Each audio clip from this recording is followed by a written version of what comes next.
Halo guys, balik lagi dalam channel gua. Guys, hari ini gua akan menceritakan kasus pembunuhan yang terjadi di daerah Buleleng, Bali, di mana pelaku pembunuhan ini merupakan seorang wanita, trio dari emak-emak.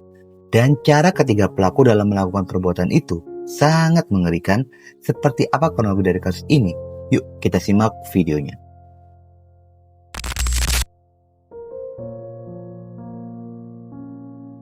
Kasus yang akan gue bahas hari ini berasal dari Bali, yang dimana Bali menjadi pusat destinasi warga lokal dan mancanegara yang menyajikan keindahan alam dan beraneka ragam budaya di sana. Namun video kali ini, gue ingin menceritakan kasus yang sempat membuat gempar kawasan Bali, yaitu Buleleng, tepatnya pada bulan Februari 2025. Terungkapnya kasus ini bermula dari seorang wanita yang merupakan saksi awal dari kejadian. Bernama Nenga Luyada, berusia 45 tahun, warga Dusun Wirabuana, Desa Kitkit. Pada hari Senin 3 Februari 2025, sekitar pada jam 14.00, saksi Luyada hendak memberikan pakan kera di Jalan Singaraja Denpasar, Dusun Buyan, Desa Pancasari, Kecamatan Sukasada, Buleleng. Namun saat itu terlihat ada keanehan dari kera yang akan diberikan makan. Sejumlah kera menunjukkan sikap yang tidak biasa, terlihat gelisah, melompat, dan bersuara keras. Ternyata keanehan sikap dari sejumlah kera tersebut baru disadari oleh Luyada setelah dirinya menemukan sosok pria mengenakan baju biru tergeletak di sisi tebing. Peristiwa penemuan ini pun segera dilaporkan pada pihak kepolisian setempat yang segera menuju ke lokasi guna melakukan evakuasi dan olah TKP. Awalnya jasad korban dievakuasi menuju Puskesmas Sukasada 2 dan diketahui jasad korban merupakan seorang laki-laki parubaya berusia 50 tahun. Dengan memiliki ciri khusus pada bagian punggung yaitu tato, pakaian celana jeans berwarna biru, baju kaos lengan panjang berwarna biru tanpa alas kaki, perawakan sedang, tinggi sekitar 165 hingga 168 cm. Dari hasil visum luar didapati waktu kematiannya yang diperkirakan 8 jam sebelum ditemukan, dengan adanya sejumlah luka pada bagian tubuh. Bahkan mulut, hidung, dan telinganya pun mengeluarkan darah, sehingga menguat dugaan jika korban bukanlah korban kecelakaan, melainkan korban pembunuhan. Yang jasad korban ini diduga sengaja dibuang guna menghilangkan jejak pembunuhan tersebut. Selanjutnya, jasad korban segera dievakuasi dibawa menuju ke RSUD Buleleng guna dilakukan pemeriksaan lebih lanjut. Pada sisi lainnya, pihak kepolisian sedang berupaya untuk mengungkap identitas korban. Polisi menggunakan alat Inavis Portable System yang terhubung dengan server data EKTP yang mengidentifikasi sidik jari dicocokkan dengan sidik jari dari EKTP. Hasil identifikasi pun berhasil sehingga keluarlah identitas korban yang diketahui korban ini bernama Pandey Gede Putra Palguna, kelahiran Gianyar 11 Februari 1971. Pada saat kejadian tersebut, korban ini berusia 54 tahun dan merupakan karyawan swasta yang beralamat di Jalan Haji Takwa, RT 006 RW 009, Kelurahan Jatimakmur, Kecamatan Pondok Gede, Kota Bekasi, Jawa Barat. Terungkapnya identitas korban ini, pihak kepolisian pun segera menghubungi keluarganya yang berada di Gianyar, yang membenarkan jika jasad tersebut merupakan sanak keluarganya. Setelah polisi menggali keterangan mengenai sosok korban dan mencocokkan dari hasil visum luar, sehingga pihak kepolisian pun mengambil kesimpulan jika korban ini merupakan korban pembunuhan. Dan polisi melakukan serangkaian penyelidikan secara intensif. Dalam proses penyelidikan kasus tersebut, pihak kepolisian pun mengalami hambatan dari informasi terkait jasad yang ditemukan, sehingga pihak kepolisian pun memaksimalkan penyelidikan dengan menelusuri kamera CCTV yang terpasang di beberapa titik lokasi.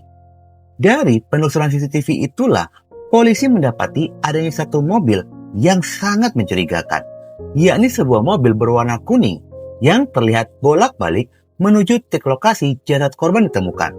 Pihak kepolisian segera menelusuri pemilik mobil berwarna kuning tersebut.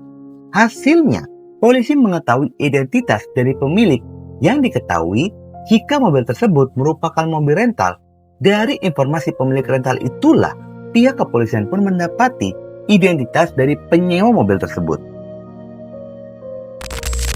Serangkaian penyelidikan yang dilakukan oleh pihak kepolisian akhirnya berhasil mengungkap 3 orang pelaku yang diketahui semua adalah wanita, yaitu Igusti Ayu Leni Yuliastari alias Leni berusia 57 tahun, Ida Ayu Okasuryani Mantara alias Oki 38 tahun, dan Intan Oktavia Puspitarini alias Intan berusia 38 tahun.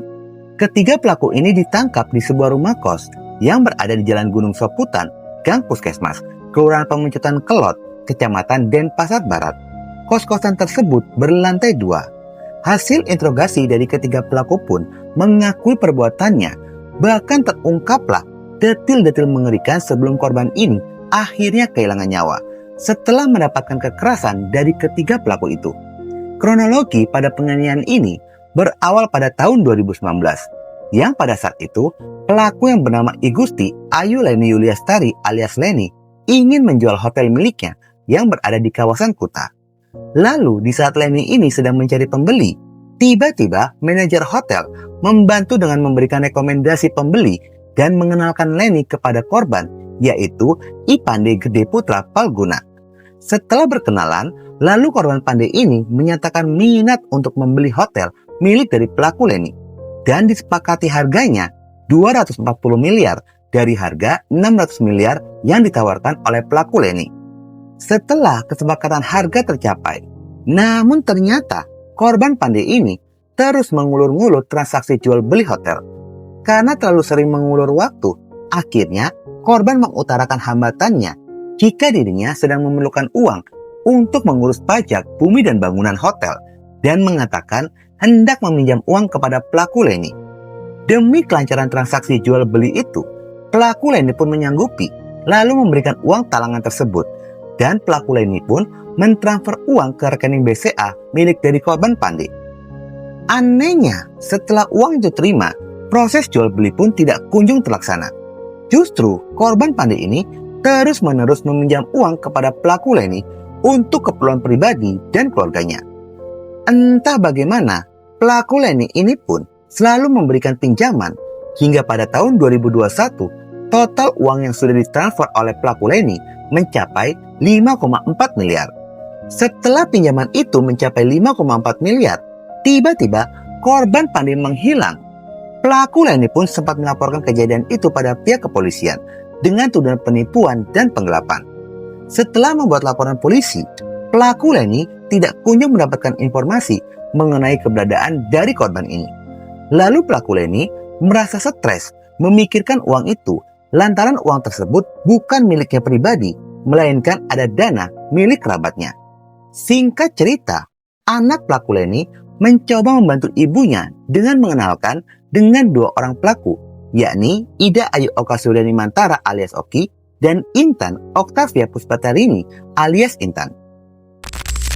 Awal dari pertemuan ketiga pelaku ini bermula pada bulan September 2021, yang ternyata kedua pelaku Oki dan Intan ini memiliki kemampuan membaca kartu tarot dan spiritual. Pelaku Leni ini meminta tolong kepada kedua pelaku lainnya untuk membantunya mencari keberadaan dari korban Pande. Setelah melakukan serangkaian ritual, dan ternyata upaya kedua paranormal itu pun berbuah hasil, yang dimana pelaku Leni berhasil menemukan keberadaan dari korban Pande Gede Putra Palguna. Pada saat bertemu dengan korban di sebuah hotel yang berada di kota Denpasar, pelaku Leni ini segera meminta slip transfer uang yang telah ditransferkan ke rekening BCA korban Pande sebagai bukti. Setelahnya dibuatkan perjanjian dan korban Pande pun menyanggupi akan mengembalikan uang dari pelaku Leni. Setelah 3 tahun berikutnya, tepat pada bulan November 2024, korban kembali bertemu dengan pelaku Leni. Dalam pertemuan itu, korban pun mengutarakan jika dirinya belum memiliki uang dan menyerahkan kartu ATM kepada pelaku Leni, yang ternyata beberapa kartu ATM milik dari korban ini tidak ada uang sepeser pun di dalamnya. Dalam upaya pengembalian uang, korban Pande pun meminta izin untuk menumpang di rumah kamar kos dari Oki dan Intan. Dimulai pada tanggal 20 November 2024, korban ini tinggal di kosan Jalan Gunung Soputan, Denpasar Barat. Namun, bukannya menyelesaikan hutang, korban justru beberapa kali meminjam lagi, kali ini kepada pelaku Oki dan Intan sebesar 60 juta rupiah dengan alasan bermacam-macam. Salah satunya untuk dikirim ke istri dan anaknya. Yang ternyata kedua pelaku ini pun terlena dengan janji-janji dari korban, lalu memberikan pinjaman uang kepada korban. Disinilah awal mulanya terjadi penganiayaan kepada korban. Penganiayaan ini bermula ketika kedua pelaku baru mengetahui ternyata uang tersebut bukan dikirim ke anak istrinya yang berada di Jakarta, melainkan dikirimkan ke wanita lain dengan tujuan untuk meluruhkan kandungan. Terungkapnya kebohongan memantik amarah dari kedua pelaku, yakni Oki dan Intan. Puncaknya, amarah kedua pelaku ini tepat pada tanggal 26 Januari 2025. Pelaku Oki dan Intan memukuli kepala dan pelipis dari korban, lalu menyetrika tangannya serta betis dengan setrika yang panas.